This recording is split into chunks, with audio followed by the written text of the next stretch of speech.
Good morning, everybody. Morning. Good morning. Okay, so as we get going, just a couple notes. I think we did such a excellent job yesterday of really making the pivot to explaining the election in terms of the electoral map and the road to 270 electoral votes and where that all stands. I want to encourage us to keep going. We are 2 weeks. 2 weeks from today is Election Day. The Pennsylvania ruling at the Supreme Court last night was incredibly significant. I think we've done an excellent job of covering that, but I do think it puts some question out there now of whether we will know the results, certainly of Pennsylvania, on election night. And as we have done, I want to encourage everybody to continue to be talking about the possibility that we may not know the results on election night. I want to make sure that we spend these next 2 weeks laying out the road to 270, talking about the electoral map, and talking about the process that we are going to deal with on election night and the possibility that we may not have a complete result. We need to prepare our audience for all of that, and I think that's really important as we move forward. Again, Election Day is 2 weeks from today. The debate is 2 days from today. So, there's an enormous amount going on the election side. In no way does that diminish what we're dealing with coronavirus, and clearly we are in a really difficult phase with that story, and I want to make sure that our focus remains intently on that story.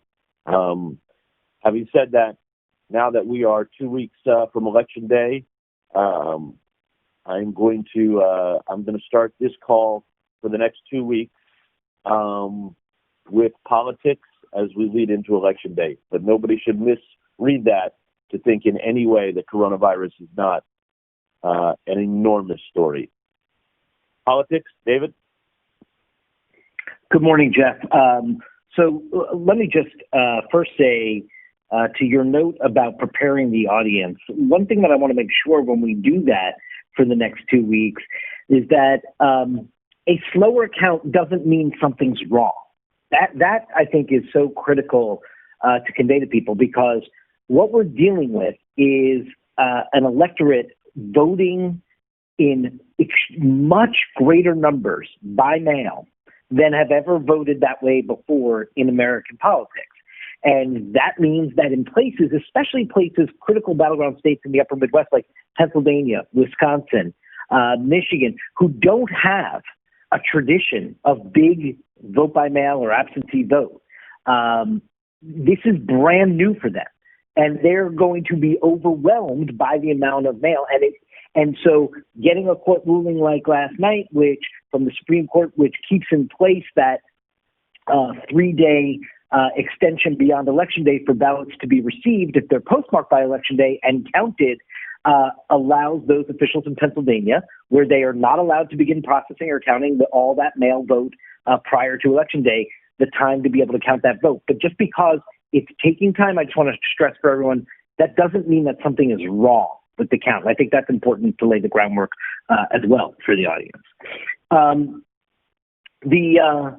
So you noted one of the two big headlines from last night in the campaign, Jeff, that I was going to kick off with, which was that Pennsylvania ruling, and I agree with you. It is a big ruling from a state that many see as the tipping point in that battle for 270. The other big headline from last night deals with that debate that is just 2 days away. The Commission on Presidential Debates announced a new enforcement mechanism of the rules in the debate for the way in which those 2 minutes of uninterrupted time, as conceived of in the debate at the beginning of each topic area. As you know, this debate is going to be like the first debate, 6 different topic areas, 15 minutes each, and the first 4 minutes of that 15-minute topic area is dedicated to 2 minutes uninterrupted for each candidate before the open discussion begins. So in the candidate's opening 2 minutes, if they are the candidate not speaking, then their mic is not going to be operational during that time, the commission said, and this, they hope, will limit the interruptions. To me, I don't understand how this possibly, if Donald Trump wants to come in and yet again deliver a debate performance like he did in Cleveland last month, I don't really see this as stopping him from doing so, but this is the additional structure that the Commission on Presidential Debates has put into place. Now, Donald Trump may also think better of coming in and delivering a different kind of performance than he delivered in September, because that did not go so well for it. And Joe Biden is down today, again, in Delaware, doing debate prep, preparing for that second debate. And so we'll try to learn what is happening inside his plan for this final showdown with Donald Trump 2 days from now. The Trump attack on Anthony Fauci, it'll be curious to see if he keeps that up at the rally today in Erie. That's where we'll see him at 7 o'clock Eastern hour. He's heading to Erie, Pennsylvania. This is one of the 3 counties in Pennsylvania that were pivot counties that went Obama to Trump. So he's going to one of the places that he converted, the very heart of the kind of success that he had 4 years ago, is where he's returning to tonight for his rally. And it'll be curious to see if he wants to keep up that attack on Anthony Fauci. Virginia will have more, I'm sure, in his response and all of that. Another story we have today is from Kate Baldwin, who went to Michigan, has a compelling look at Black women voters in Michigan, what's motivating them to vote this year. Just remember, Hillary Clinton underperformed Barack Obama by about 76,000 votes in Wayne County, home to Detroit. This was a key critical component in her loss of that state 4 years ago. Kate Baldwin goes and talks to these Black women voters and learns what is pushing them to vote this cycle. So that'll be a good piece from Kate for this evening, and her continued look at women more broadly as a defining piece of the electorate. I want to note a couple of Biden supporters who have come out from non-traditional places. Again, we saw a lot of this during the Democratic convention of Republicans coming out for Biden. Admiral McRaven, who led the Bin Laden mission, one that Biden, of course, famously was on the other side of in the Situation Room.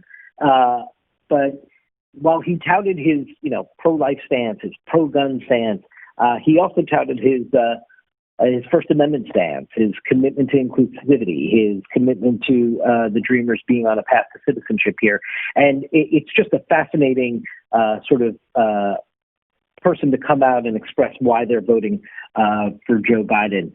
Michael Steele, the former Republican National Committee chairman, cut an ad for the Lincoln Project, and he talks about why he's voting for Joe Biden. Again, he was the Republican National Committee chairman at the beginning of the Obama-Biden administration. So it's not terribly unexpected, but it is still, I think, noteworthy for us not to just let it go by when these endorsements for Biden come out of just places that we normally don't see in American politics. Kamala Harris will be campaigning virtually in Wisconsin today, where in-person early voting begins there today in the Badger State. We see record numbers out of Florida's first day of in-person early voting, and we're now over that 30 million mark of voters. Again, we are 2 weeks away, and it could be that 20% of the electorate has all cast its ballot. One other thing I just forgot to mention on the debate stuff. You also see that the Trump campaign is trying to complain about the moderator and calling Kristen Welker like a Democratic hack and complaining about the topics of the debate and that they say it was supposed to be a foreign policy debate. It was never announced when the format was announced that this debate was supposed to be a foreign policy debate. It was that way in the 2004, 8, 12 cycles. It was not that way in 2016, and it was not announced that way for this format. They are, again, as we saw before the first debate, as about the earpiece, as we saw before the Harris-Pence debate.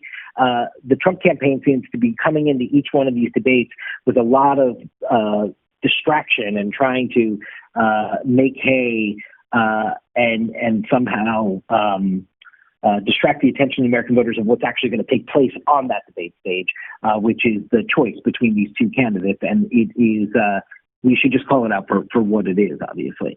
Two other notes.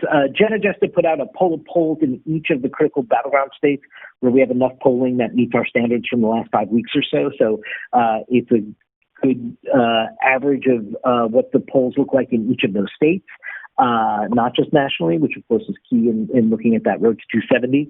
And Adam Reedy, Ethan Cohen, and Liz Stark have published the election research guide. I urge everyone, it's in your inboxes, read through it. It's got fantastic facts, figures, context, everything you need to know for election night coverage and the lead up to it. So again, part of that whole mission of preparing our audience these next 2 weeks, that's a fantastic guide for folks to rely on to do just that. I think that is where we start. Okay, thank you, David. That's a lot. Washington. Okay, so just to follow up a little on what David said. So in terms of the early voting, the numbers are still eye-popping every day. 30 million votes now have been cast. In North Carolina alone, 25% of total registered voters. This Georgia number, 640% increase over 2016. And then we got the Florida numbers, and we're getting some context on what those look like. The other thing on the Pennsylvania Supreme Court ruling, not only was there the ruling itself, but the interesting sidebar of the role of Robert siding with the liberals, and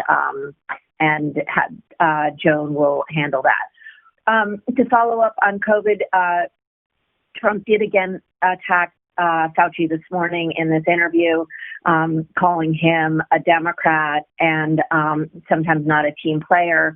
There are these questions about the politics, how smart it is to be attacking Fauci in his closing arguments. A Trump advisor questioning this, saying it just reminds voters of the pandemic. Lamar Alexander and Romney coming out and defending Fauci. And on the stimulus package today is, of course, the deadline. The Pelosi and Mnuchin are still far apart. McConnell feels zero pressure to do anything on this. And as Phil Mattingly sums it up, prospects remain as they have been for weeks, very, very bleak. Before Trump goes to Pennsylvania today, he has a 3 o'clock Sinclair town hall in the Rose Garden. And then just to note, the Justice Department saying that President Trump should not be sued personally for having denied a rape allegation because he made the statement while president. This in a filing defending Barr's decision to step in. And then obviously there has been a lot of talk from Trump in the last 2 days about Barr appointing someone to investigate Biden. There is no indication that anybody is anywhere near doing that or that there's anything to investigate him for. So that's how we're handling that. And I think that's where we start.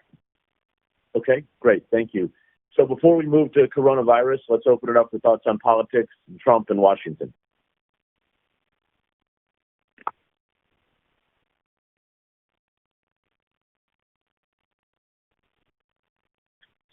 Hey, I just wanted to call our attention to this AP story that I think we've done some of this work ourselves as well about. They went back and looked at a lot of the arrests from the summer, and through hundreds of files, they didn't find any connections to Antifa.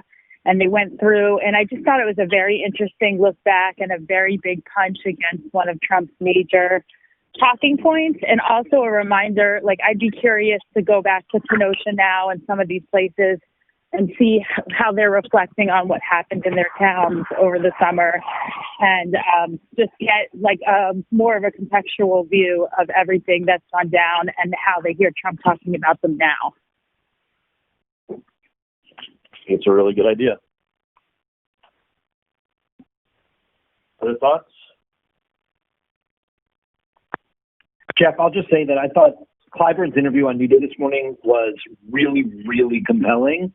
And as we talk about the whole stimulus, the politics around the stimulus, I do think, it's worth, as we've been doing, obviously Phil is brilliant on this in his notes, but it's not just that top line number, and being able to explain to the audience it's about the way that money is spent is really important. And I just think, like, after Pelosi's performance with Wolf and Clyburn being more aggressive than he usually is, I think, in an interview, you sense that the Democrats feel that have to sort of fight their way through this perception that they are not getting aid out the door and helping people. We know some of the vulnerable Democrats in the House side have been uncomfortable with this, and yet there's sort of the substance of their argument is worth us looking at as to why they may be taking this position. So I just thought it was a really compelling interview and probably worth replaying some of that sound as we do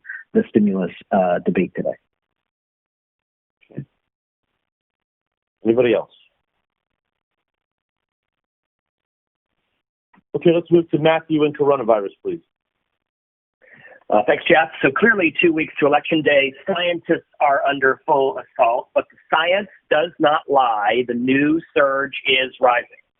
Yesterday saw over 58,000 new cases. That's the highest Monday since the worst peak in mid-July. Remember, Mondays are lower numbers generally. Hospitalizations in the U.S. are up 30% from a month ago.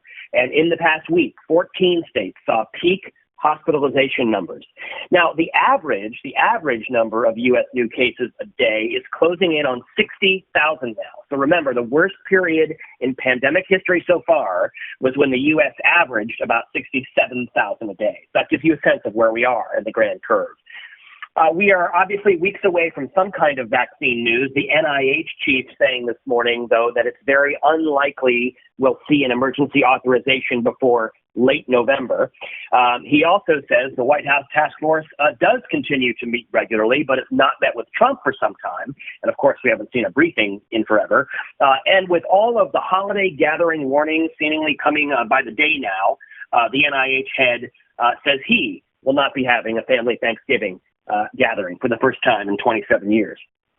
Looking around the country at the key regions and trends in the CNN map, cases on the rise this week in 31 states. Deaths are on the rise in almost half of states, so flat nationally. Pennsylvania, where Trump and the First Lady go today, is red on that map. Cases about double of a month ago, almost at its highest point ever. Positivity rate high at 9%. Obviously, the specific location, Erie, is not a giant outbreak of COVID, but Trump's speaking to the whole state, of course. Wisconsin, a very hot zone state, begins early voting today, and it does so at its highest ever average in new daily cases, about 3,000 a day. We've got Omar in Milwaukee. Tennessee reported its highest ever number Monday. Kentucky reported the highest ever Monday. And then this notable situation at a Kansas nursing home. Obviously, so many nursing homes hit so hard. In this case, the health department there in Norton reveals all 62 residents of this one home got infected. 10 of them died.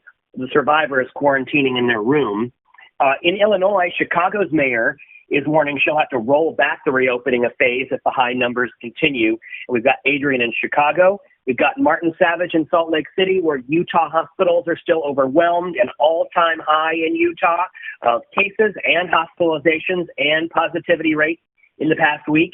And Florida remains an interesting question, an interesting case study. 3 weeks after that full-blown reopening of bars and restaurants and businesses, cases are up, but only a little bit. Hospitalizations, deaths, and positivity are flat. So is it bad news that cases are rising a little, or good news that they're not rising a lot, given the all-in, how open they are? And Rosa Flores is in Miami looking at this. In terms of the health headlines, on vaccines, there's growing agreement that March, April is the timeline for a widely available vaccine. AZAR, the latest to say this, believing that anybody who wants to get vaccinated by then will be able to do so. There is the increasing skepticism of vaccines, with Governor Newsom in California announcing that that state will do the same as New York State, creating an independent review board to look at a vaccine even after a federal government authorization. And there's a growing concern about the coming vaccine distribution problem. An association of states reported yesterday that those states met the deadline Friday to submit their plans to the CDC, but still don't have the needed federal funding to carry out those plans. We've got Sanjay and Elizabeth and Jacqueline available from the health team. We've got Bianca Rodriguez staying on the education lines, including Miami-Dade's COVID school cases rising to more than 80 in 50 schools, and the teachers union saying that the district should consider shutting down again. Overall, though, in context, public schools, though dealing with scattered problems, it's nothing like college campuses. And we've got an embargoed study at 11 a.m. Showing that open windows and glass desk shields do reduce spread in classrooms. A couple of other key notes.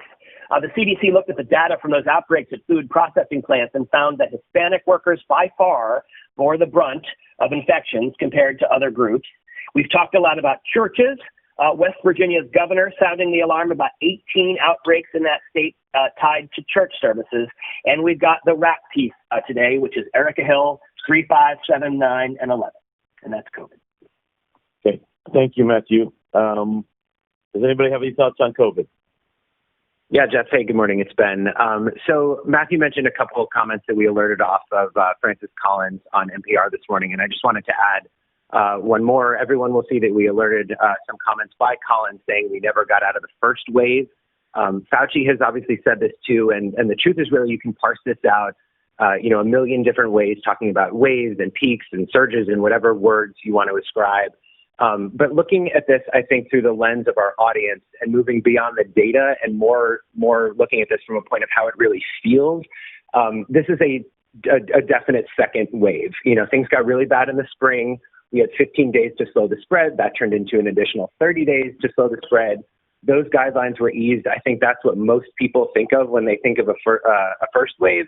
Then obviously over the summer, things got worse again, but we never got it under control. And right now, as Matthew laid out, it is abundantly clear that we are really starting to take off with cases trending up, hospitalizations trending up, deaths will follow. I know in the digital meeting this morning, they discussed a post that they had up on social quoting Michael Osterholm saying the next 6 to 12 weeks will be the darkest of the pandemic. So I think for all intents and purposes, just so we all, can sort of get on the same page with this really does seem to be a second wave in terms of how this feels for everyone in the country right now.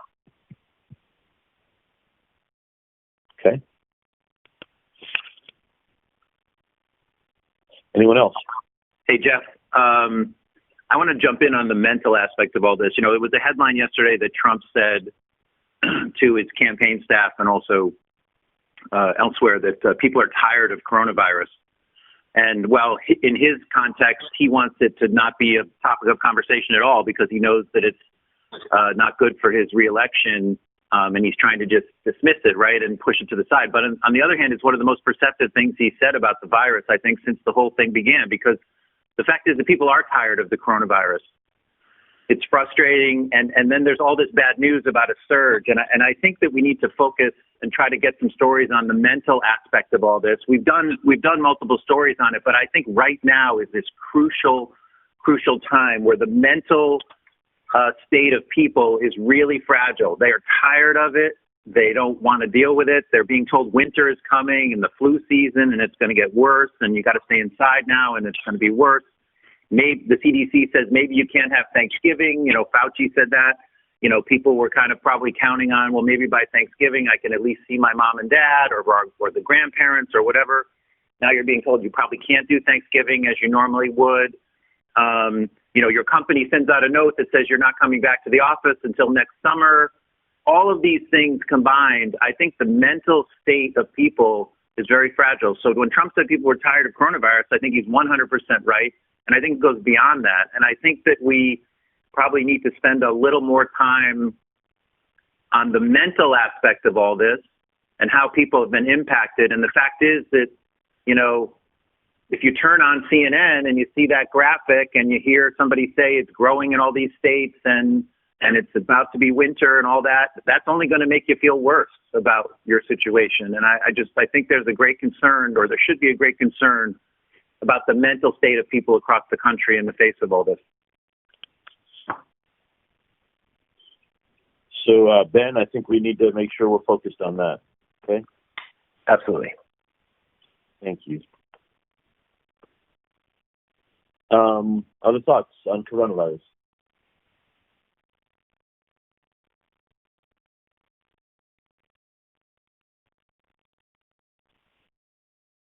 Okay, Matthew, is there anything else in domestic, please? Just a couple of really quick notes, keeping an eye on all kinds of western wildfires kind of exploding again in several states, 58 fires active around the U.S., 4 million acres on fire, including this case of 23 people rescued by helicopter from a hiking trail in Colorado, this 9,000-acre new fire in New Mexico, one person still missing in Oregon, and just noting Rush Limbaugh announcing his lung cancer is terminal, Jeff Bridges announcing he has lymphoma, but feels the prognosis is good. That's really it. Okay, thank you. International. Hi. So our focus is on COVID, is on what's happening in Europe. Continues to be that angle, and there are lots of different stories that we're looking at. Phil Black's got a good piece where he looks at the UK signing the first ever contract for human challenge trials, where volunteers will be deliberately infected with COVID. And then some will receive a vaccine and others will receive a placebo. It's not due to happen for a few months, but we have the chief scientist on, and Phil Black is covering that outside the hospital where it's due to take place. Ireland's a good story for us. On Wednesday, it's going to go into its highest level of restrictions, which is basically a full lockdown, interestingly, apart from schools, which will remain open. I just think that's an interesting point, because it obviously shows that Europe is kind of prioritizing differently to most parts of the US. Nick Robertson is available on that. We're looking at the Czech Republic, which was pretty lackadaisical. It initially had a kind of fair number of cases early on in this whole saga, and then they kind of got over it. They had all these sort of outdoor goodbye COVID parties, and now it's really, really bad again. So they're getting much stricter, particularly turning the tide on mask use. Scott McLean is on that. Fred Pleitgen is looking at Russia, which has again seen another daily record. We're focusing on LATAM, where we're continuing to see the numbers rise there. Argentina now has over 1 million cases. It's the fifth highest number of cases, the country with the fifth highest number of cases in the world. So Matt Rivers is on that. And then finally, David Culver has a good piece looking at China's nationwide vaccine trials, which roll out. Many volunteers have turned up for these trials to be vaccinated, to the extent that the hospitals say they've run out of the vaccine. So he has a good piece and is available live on that. Okay, thank you. Business. Jeff, good morning. It's stimulus deadline day. Investors cautiously optimistic. The Dow Jones up almost 200 points this morning after a plunge yesterday after they lost hope. And of course, as Virginia mentioned, the clock ticking for Democrats in the White House to come together on another stimulus package. Christine Romans and Julie Chatterley are up and available on all of those threads. Meanwhile, the president yesterday bragging that he could raise money in a flash from any number of billionaires and corporate sponsors, including the oil and gas behemoth Exxon. He said, so I can call a guy, the head of Exxon. I could call the head of Exxon. I don't know. And Exxon quickly clapped back, saying that no such conversation ever happened. Clearly, this is raising eyebrows. Experts saying that this is the president touting a pay-to-play scheme. And obviously Exxon quickly distancing themselves because, well, frankly, this is illegal. So we have Romans and Chatterley up and available on all of those threads.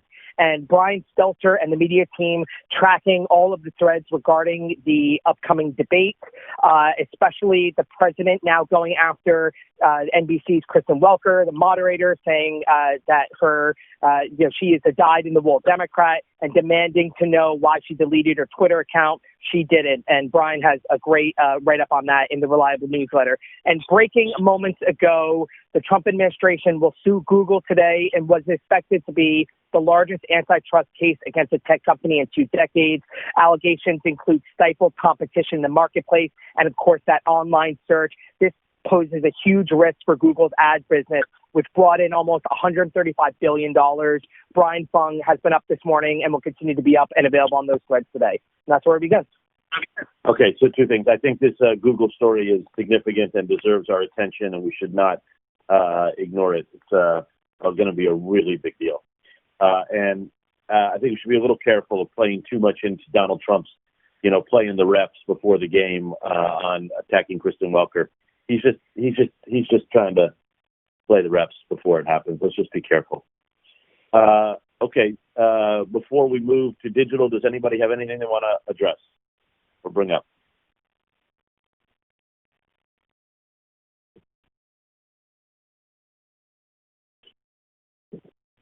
Okay, digital. Hi, good morning. 29 million uniques yesterday. That was led by Trump stooping to new lows by going after Fauci. This morning, it's the same exact theme with the same author, Collinson at number one, 14,000 concurrents. Trump closing his campaign by insulting Fauci for telling the truth, and all the insults he leveled at Fauci. There's a good quote from William Hazeltine in there that the house is burning down and Trump is attacking the fire department. Rush Limbaugh says his lung cancer is terminal, is in our top five. Doni's excellent reporting is in the top five for a second day in a row. I went to 2 QAnon events over the weekend, and here's what I learned in text and video. Then we've got Brownstein on this is Biden's strongest path to the White House, looks at how he has positioned to rebuild the blue wall and the Rust Belt. And then it's Tubin being sidelined after exposing himself on the Zoom call. Our election DLE is doing very well and is kind of floating in and out of the top five this morning, capturing all the developments everyone's talking about here. The top video, once again today, is John King walking through the map and the road to 270. So we're just going to pull that and push that and do that every single day across all platforms and just keep that fresh. And also on Mobile Tapper on the gross and irresponsible reporting from Fox News around QAnon is our strongest video there. On COVID, our framing for our main bar today echoes what Matthew said. The nation's 7-day average of daily cases climbed to levels that have not been seen since the summer. Only Hawaii is trending in the right direction. We have a separate piece from Holly Ann looking ahead to doctors are saying this will be the worst surge yet. And is the U.S. better prepared now than it was before? The answer is mixed. There's a good analysis from James Griffiths in Hong Kong on China's COVID success compared to Europe. And on our fact versus fiction podcast today, Sanjay explores that second wave in Europe, and that pairs really nicely with a photo project that we're launching on the empty streets of Paris. And then, everything Michael said 100% on the topic of just staying mentally healthy and sane during tumultuous times. We have a very nice piece from Sandy Lamont with the headline, "You're not nuts. This is really a crazy and turbulent time. Here are a dozen ways to boost your well-being." So we're just going to stay on that mental health beat, but that's a good piece that's up this morning on that exact topic. In politics, just some excellent headlines and angles coming. I want to shout out Gloria has a piece on the Trump reset will never come no matter how much he needs it. Joan has an analysis on Roberts siding once again with the liberals on the Pennsylvania decision yesterday and how the clock is ticking on Roberts' time to be the swing voter on the court with ACB on the way.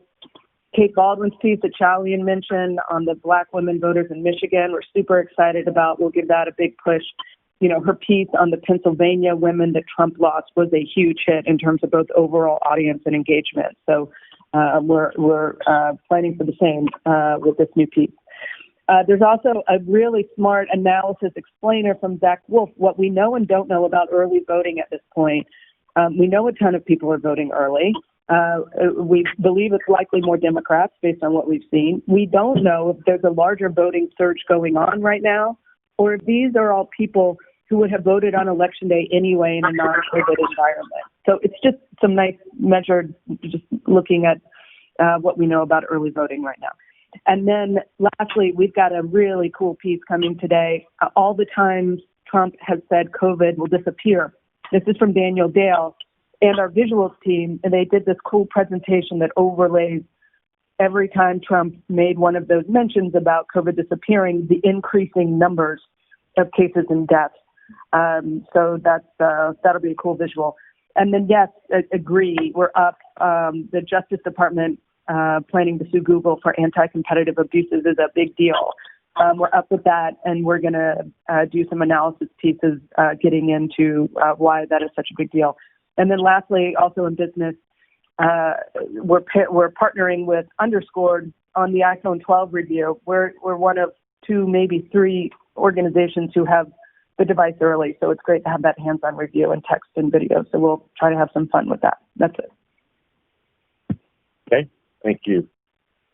I think it's very telling that the top video is John King on the road to 270. I really think that's what people are looking for. Second day in a John? row, it's been our top video, Jeff. Right. I mean, I think it's just telling us something. That is what people are really, that's what they're focused on right now. And the more we can do and have them focused on the road to 270 and not the national polls or the national vote total, I think is really important. John. Good morning, Jeff. So coronavirus again in the top spot. Trump enters another day still attacking Fauci, his closing strategy, saying we're rounding the turn, something we're going to have to learn to live with, which just flies in the face of where the numbers are going, the highest case rate since mid-July, and just continuing to skyrocket up. So we're really going to hit Sanjay Gupta as well as Dr. Carlos Del Rio and Dr. Lena Wynn. The medical angle is really, really hard to kill out these numbers. The NIH Chief Collins sound from this morning was also interesting, so we're definitely going to have that in the mix. And there's just a lot of really sharp angles that we'll be hitting with reporters across the country. Elizabeth Cohen with 2 new studies at 11 a.m., one on schools, and showing that these shields and open windows do help keep the transmission rate down, and a new JAMA study on this anti-inflammatory drug that's shown real promise in helping the sickest of patients. Martin Savage on Utah, where they say they're about to face a real crisis with the hospitals, the Kansas nursing home storyline, potential Chicago rollback, the Disney Union pleading to Newsom to please let them open the theme parks, and then the World Series tonight, only 11,000 fans, the lowest number since 1909. So just we'll be hitting all those angles. Dr. Paul Offit and all the vaccine news. We are going to get into the UK storyline that Mira mentioned. They're going to do these active trials where they're going to actually infect people with coronavirus and then give some of them the vaccine and some of the placebo. And John King does have the Secretary of Health from Pennsylvania, Rachel Levine, on. Very worried about the rising numbers there, of course, ahead of tonight's Trump rally. The international whips, big focus on the crisis in Europe and interested in the call for China vaccine trial piece as well. The Pennsylvania ruling involving the ballots and when they will continue to be counted. Kristen Holmes on that, John Pacific as well. On the John Roberts angle, John King has Rick Hasson, voting expert from UC Irvine. I just read a piece on this on Slate overnight. And we have the Michigan Secretary of State. They're banning open carry firearms at all polling places in Michigan. Omar Jimenez on the Wisconsin early vote getting underway will continue to show these huge lines.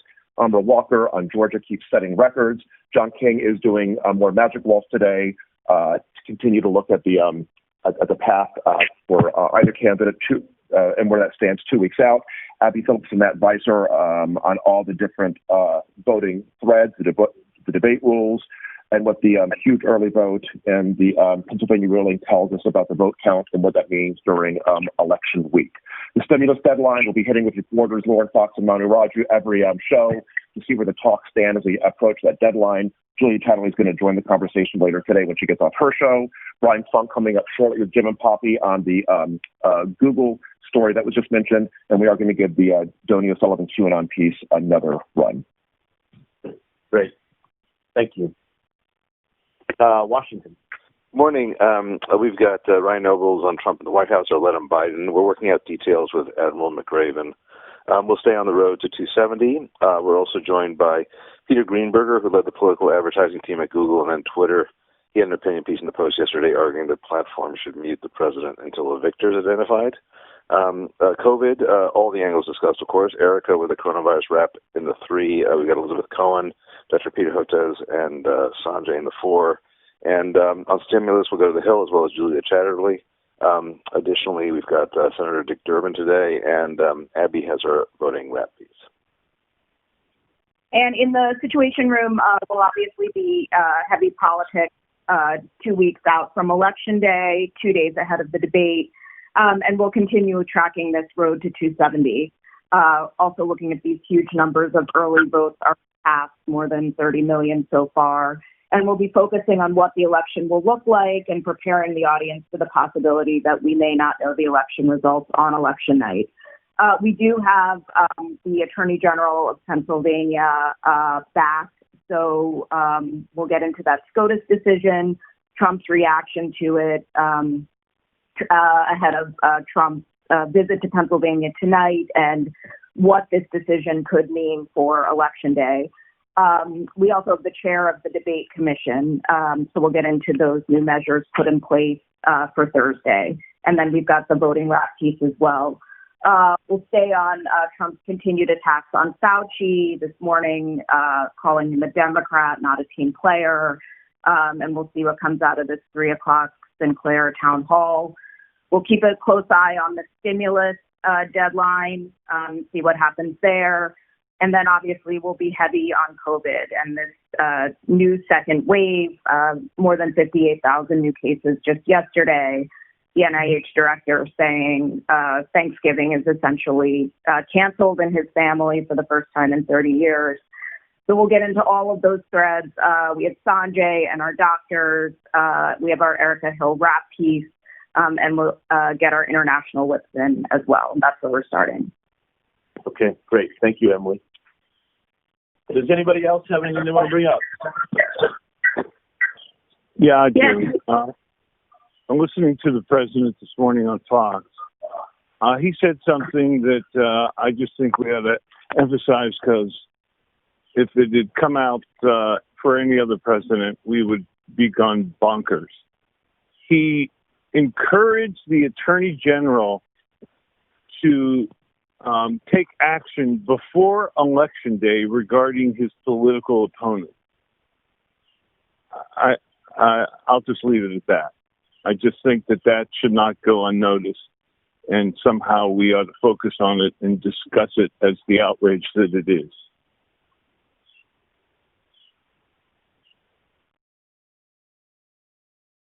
Okay, it's not going to happen, though. Well, I know, but the actual request by the president to ask his attorney general to do something regarding his, well, I don't have to say it anymore. I think everybody understands why it's such an outrageous statement. I just think that with our guests that we have on today, I'd encourage the shows to include that in their mix of things to discuss regarding what the president's doing in desperation before Election Day, and why. Kind of makes you wonder what he doesn't want us talking about. So wrong. Say that again? Rick, it kind of makes us wonder, what doesn't he want us talking about?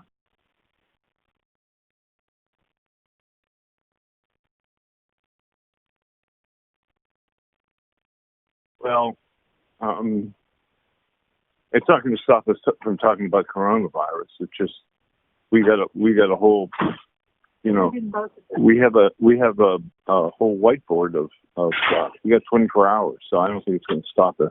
I just think that we'd have to almost explain to our viewers why that is so egregious. Okay. Good. Other thoughts? Yes, we've been covering, a lot, obviously, the disproportionate impact of the virus on communities of color. And I think, there's this interesting data coming out of Mississippi where basically all of the surge that's happening, like 60% of the new cases and deaths are in white patients. And, there's a slight drop in the numbers in Black patients. And what they're saying is it's because of, whites who are not wearing masks and who are not social distancing. And they expect this surge to continue. And I know we're all assuming that's what's happening around the country, but I think it's, there's actual data around this, and it's something to cover. And sadly, some people may not even be as interested in coronavirus until they realize that their own communities are going to be impacted in this way. And so I think it's really interesting. And this is just out of Mississippi. Okay. Other thoughts? Hey, Jeff, I just want to make a note about the Road to 270 conversations and how we're looking at the next 2 weeks.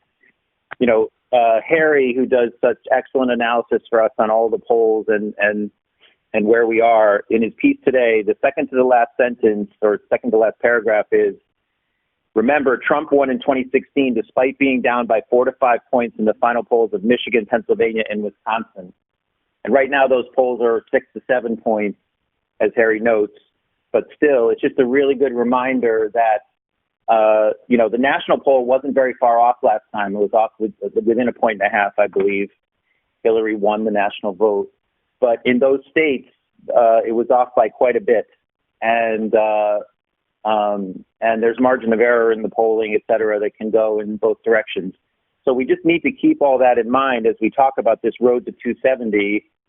And, again, I'm not arguing with our map that shows that, Biden right now is leading in enough states to get to 290, et cetera.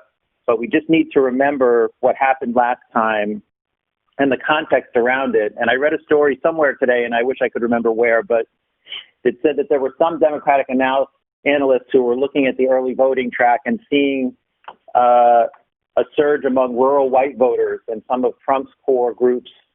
So there should not be an assumption, even based on sort of tracking of some of the states that reveal party affiliation, as to whether or not Trump or Biden is doing better in the early voting. Kate Bedingfield sent out that email the other day urging supporters to fight like it's tied or fight like we're behind. I don't know what their internal polls show, but the fact is that there are lots of variables out there that can quickly change the path to 270 to Trump, especially based on how he performed last time in those, in particular, Rust Belt states where Hillary Clinton had a 4 to 5 point lead in all of the final polls.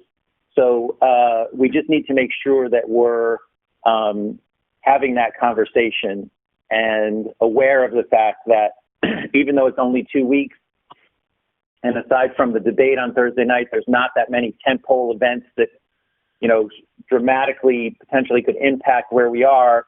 But there's 2 weeks is a long time, and last time he closed in 2 weeks and won. Great note. Can I just follow up with one thing, though, that I think people forget too often also? Trump's victory 4 years ago was the single biggest inside straight potluck, luckier than ever pull in politics in all of history, with unbelievably tiny margins in so many places. And we have to remember that, too, because the table looks very different this year. And I think that one of the really interesting things to read the last few weeks has been Tim Alberta's series of columns on the funny hunches I'm having about the election. It's mostly anecdotal stuff, but as we all know, he's an incredible reporter on the Republican scene for a long time, has great insight into the party, into how its voters think and live and everything else, and travels a lot all over the Midwest. His columns are really interesting on what he sees out there.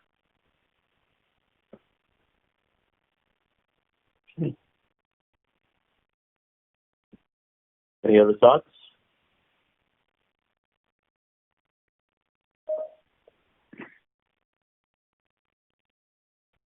Anybody else?